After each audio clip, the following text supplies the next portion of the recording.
Welcome everyone to my backyard. It's a beautiful sunny day, so I put a nice sun hat on. So I am going to make some frikadeller for dinner tonight, and I thought you could join me as I put it all together. I'm using a recipe from Frikadeller's cookbook just as inspiration, because this is an easy one to just throw everything together and you'll have frikadeller. So I'm starting with a pound of ground beef and ground pork, and then I have a few tablespoons of asp or breadcrumbs, and then I'm going to use a teaspoon of fresh ground pepper and some sea salt, and then I'm going to add 2 eggs and then about 1.5 to 2 deciliters of milk, and then of course an onion. That's the best part. So to get started, I'm actually going to start by putting on some gloves. It's helpful when you're grating the onion to keep your hands clean so they don't smell. All right, and so I'm just going to take the onion, and on the large grated side there, you just take your onion and start grating it. It smells good already. So just grate the onion. And if you cry, it's okay. You're just putting a lot of love into your frikadeller. I find grating it is way better than chopping it, because it definitely gets the flavor into the meat. Just watch your fingers, and if you're doing this at home, have an adult help you, so you don't know how many times I've drawn blood on one of these things. Alright. Okay. Wipe off all that good stuff.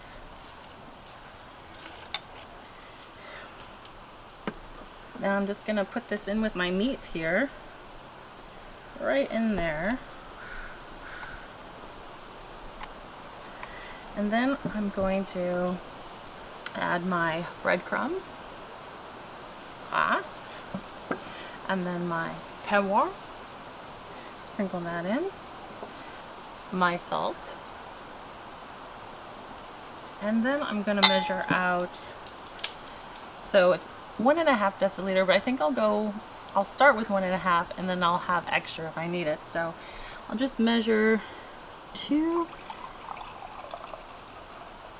milliliters if you don't have a deciliter measure.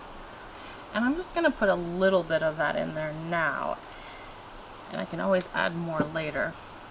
And then I'm going to add an egg. Don't mind the mess, that's what washing machines are for. Add another egg. Alright. And then also you could add allspice right now, or some of my friends have even added curry. It kind of depends what you want. Frikadeller is so versatile, so you can add anything. So I'm just going to take my hands now, and I'm just going to get in there, and I am going to combine all of this. You want to mix it real good. Mixing and mixing.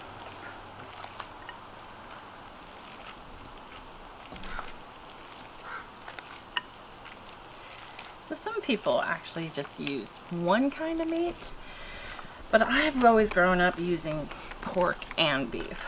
Some people just use pork, some people just use beef, but I like both.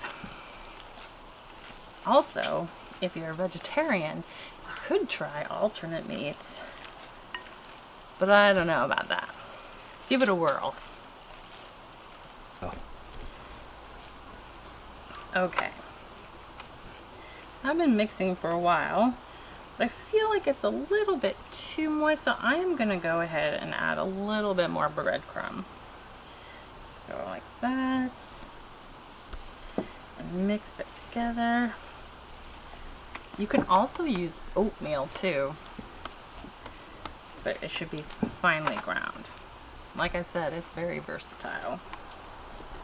Sure smells good. It's that onion. Alright, now that I got that taken care of, Now that we have all of our dough mixed together, I'm gonna put a glove on again. I have some fresh gloves. And now we're gonna shape the frikadeller. Get that on there, almost like I'm doing surgery, huh? And I have a plate here, and I'm gonna shape them now, and then I can fry them all together at the same time. So when you make frikadeller, you wanna grab some of the meat, and you're gonna just shape it into almost like an egg shape. And you're just gonna use a spoon in your palm and just flip it around like that. And then you can put it on the plate and then take another spoonful of, add just a little bit more. Put that on there.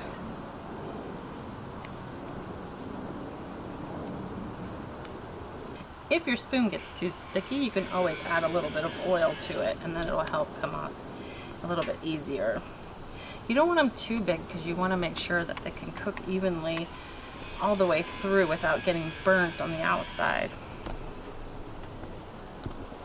You know, a good trick to do is actually take a tester of some of this meat and fry it in the pan to make sure all the spices are just the way you like them. You can always adjust with a little more pepper and a little more salt.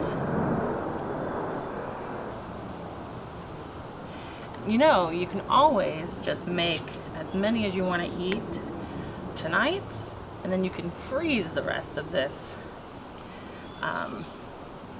raw meat.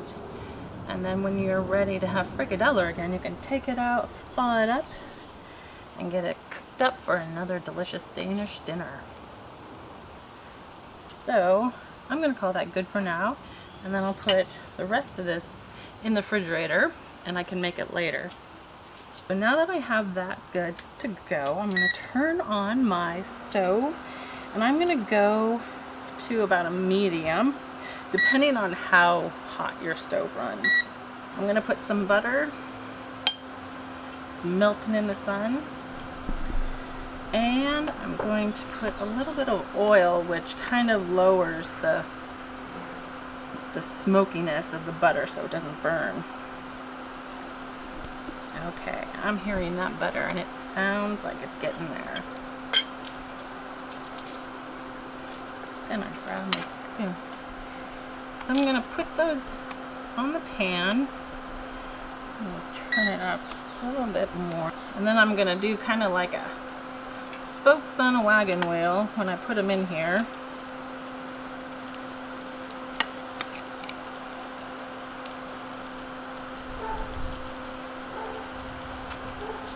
Don't worry if they're not perfect.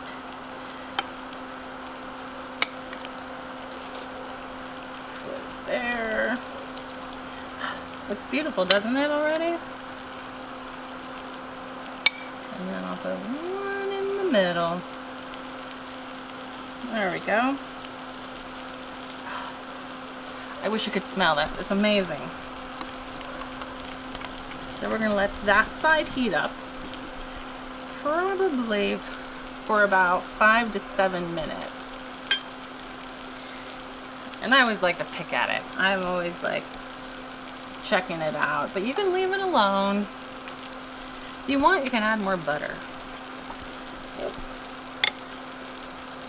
Add more butter.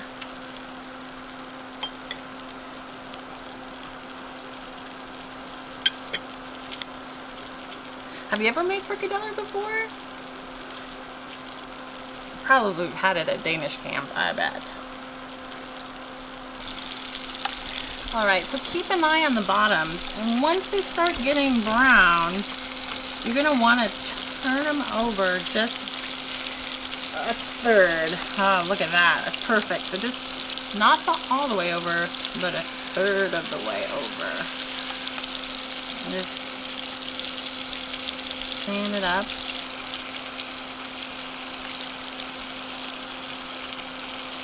Make sure you have an adult helping you because this can splash and it's really hot, so.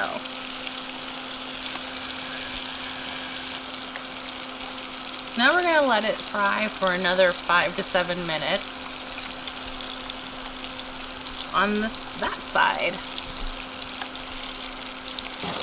Now that they've been on the second side for about 4 to 5 minutes, actually, depending on how hot you have it, you can start flipping it over to the third side. So it's going to be kind of like a 3-sided meatball.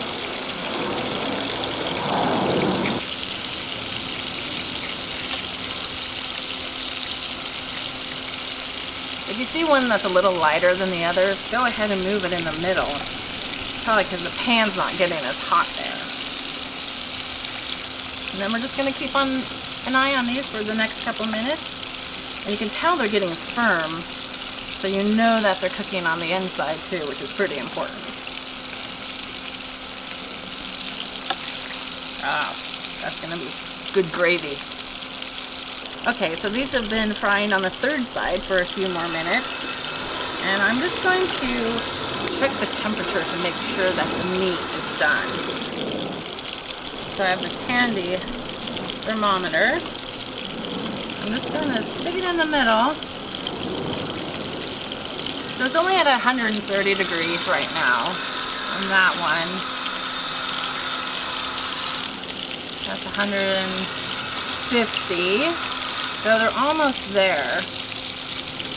So what I'm going to do is just turn it down a little bit so that they don't burn. And I'll give them a few more minutes.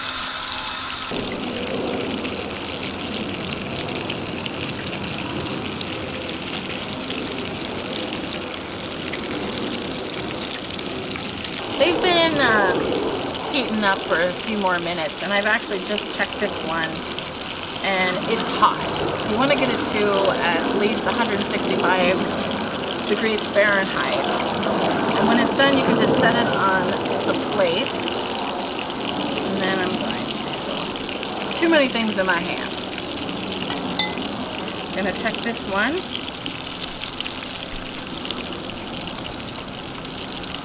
So that one is at 165 as well, and above. All good.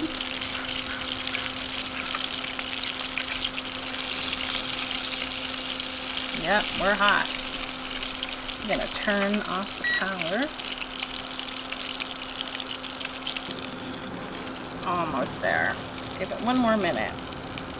In the meantime, I'm just gonna cover up my plate of frikadeller that I have here with some foil. If you're making a whole bunch, you can actually warm up the oven to about 150 or 200 degrees just to keep them warm and put them in there as you make them. They're way better when they're warm. I got the sun shining on it, so I have like a built-in oven. All right.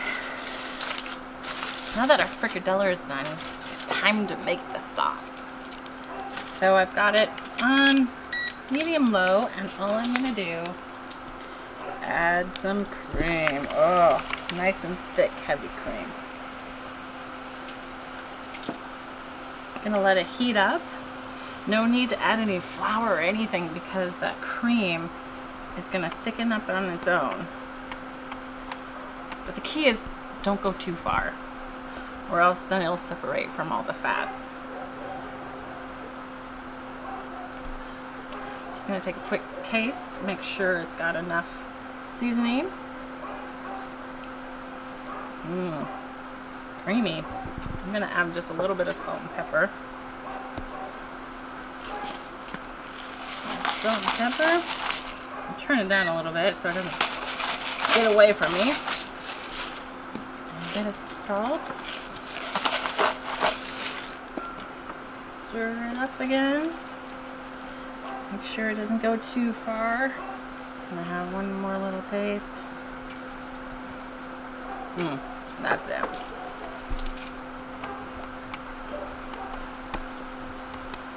It's got a good color too from all those drippings from the meat. You can also add a little bit of currant jelly. That sweetness adds such a good flavor. All right. think before it gets too far, I'm going to turn it off. And I'm going to put it right here in my gravy boat.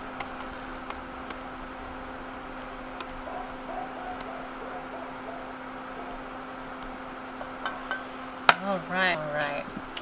Let's give this frikadeller a try. I love sauce. Gravy's my favorite. Put some on there.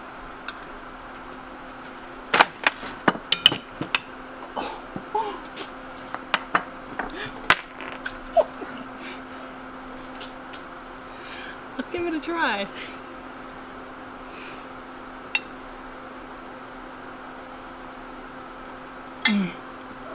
It's so delicious. You should definitely make this for dinner tonight.